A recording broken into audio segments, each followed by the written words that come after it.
منه فايدة. دركو ترى حلقات عمره ما فات، منه ضرر ما فيش منه فايدة. قرب علينا ناس في هذه البلاد، كل ما غلقنا باب يفتحنا فداء. السلام عليكم ورحمة الله وبركاته أعزائي المشاهدين في كل مكان، أهلا وسهلا بكم. عدنا إليكم في فيديو جديد. تابعونا قبل انتهاء الفيديو، لا تنسوا الاشتراك في القناة وتفعيل زر الجرس، وشكرا لكم. السلام عليكم. السلام ورحمة الله وبركاته. عرفنا اسمك؟ محمد عبد الحميد عثمان. محمد تخزين. ايش أهمية القطع عندك؟ يعني أهم نفسي.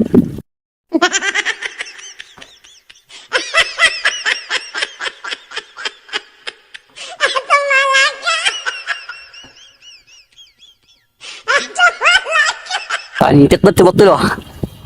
أقدر طبعا لو شرحوا مثلا دولة ثانية وأقدر أبطله، لكن باليمن تحصل يكون الناس يخزنون تخزن ساعة. طيب لو انت القات ايش يسوي؟ عادي تقست تذاكر ولا تعمل أي حاجة. طيب شكرا لك. عرفنا اسمك؟ وليد هزاع مصلح. وليد تخزن. طيب ايش أهمية القطع عندك؟ ضيع وقت. ضياع وقت. طيب لو انت القات؟ طبيعي. طبيعي ها؟ شكرا لك. انت تخزن الان صح؟ تخزن الان. ايش أهمية القطع عندك؟ أهمية الغاز الوجبة الأساسية.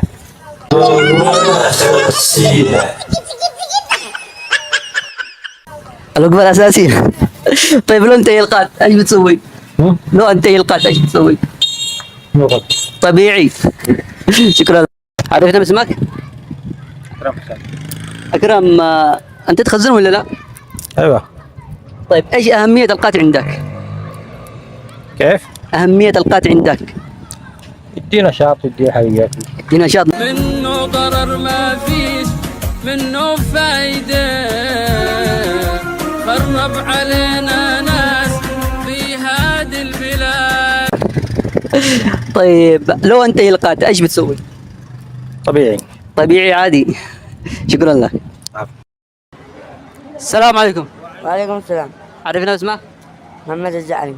محمد، ايش أهمية القطع عندك؟ ها؟ أهمية القطع عندك؟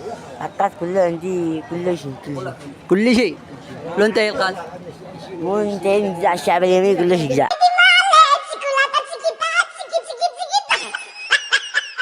شايف يعني يقول لك يجزع. شكرا لك. عفوا. السلام عليكم. عليكم السلام. عرفنا اسمك؟ عبد الرحمن رشيد. عبد الرحمن تخزن ولا لا؟ بأي أهمية القطع عندك؟ طبيعي. طبيعي.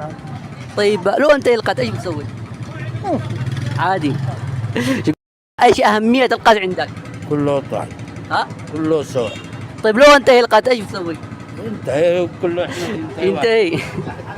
شكرا لك. منه ضرر ما فيش منه فايدة.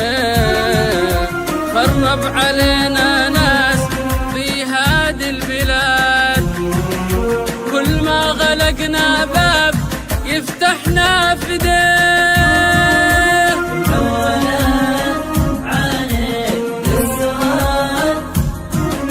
القاتل أضرار،